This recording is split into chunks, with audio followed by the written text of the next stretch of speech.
Faire d'Israël un véritable paria, au même titre que l'Afrique du Sud au temps de l'apartheid. Voilà le nouvel objectif officiellement énoncé par les Palestiniens en 2012, au moment où des tractations semblent sur le point d'aboutir au sujet d'une reprise des pourparlers de paix dans la région.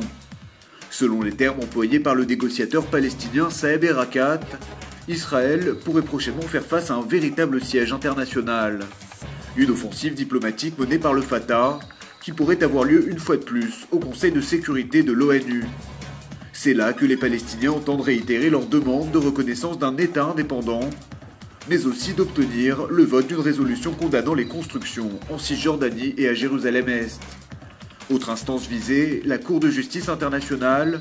Les Palestiniens souhaitent en effet inculper pour crimes de guerre plusieurs responsables israéliens impliqués dans l'opération Pont Durci à Gaza en 2009. Enfin, comme en septembre dernier, les Palestiniens veulent organiser des manifestations massives de soutien à leur cause, partout à travers le monde.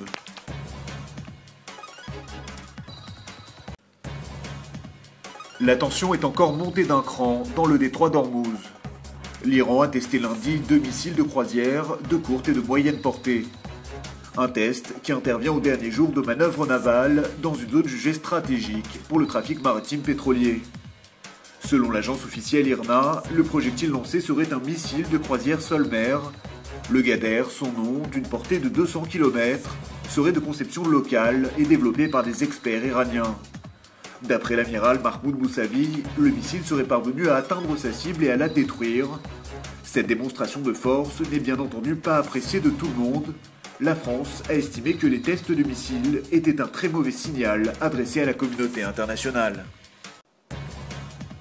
Le procès de l'ancien président égyptien Hosni Moubarak, dont une brève audience s'est tenue lundi matin, a repris aujourd'hui avec l'audition sur 3 jours des principaux accusés.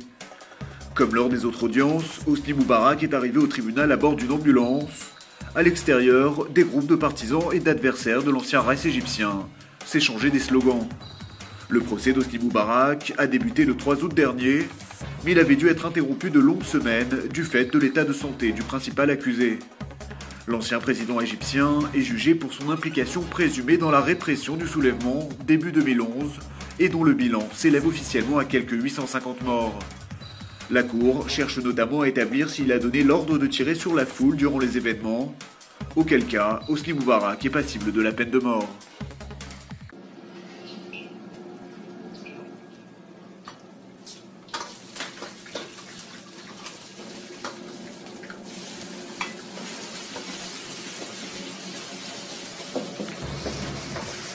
Des anciens militaires israéliens en chef de cuisine.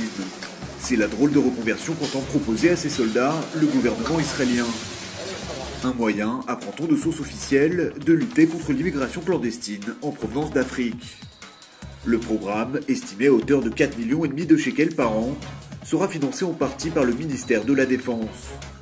Quant aux anciens soldats qui l'intégreront, ils toucheront quelques avantages, comme une aide au logement, et même une offre d'emploi à la fin de leur formation d'1 an. L'objectif des autorités israéliennes est donc de booster le marché de l'offre et de pourvoir un secteur délaissé, celui de la gastronomie.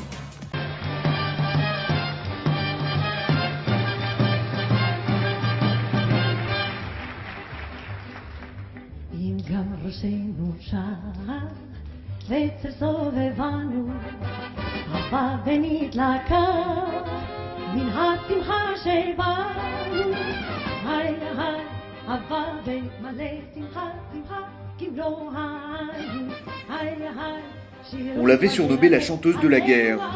Yafa Yarkoni est morte à l'âge de 86 ans, après une longue lutte contre la maladie d'Alzheimer. La carrière de cette chanteuse israélienne de légende avait débuté dans les années 40. Une de ses chansons les plus connues était Bab el-Oued, consacrée aux soldats israéliens morts durant la guerre d'indépendance. En 1967 et en 1973, pendant la guerre de Kippour, elle s'est régulièrement produite sur le front pour soutenir les soldats israéliens. Par la suite, dans les années 60, elle a donné des nombreux concerts à Paris, à l'Olympia et au Carnegie Hall de New York. Mais ces dernières années, elle s'était faite plus critique de la politique militaire israélienne.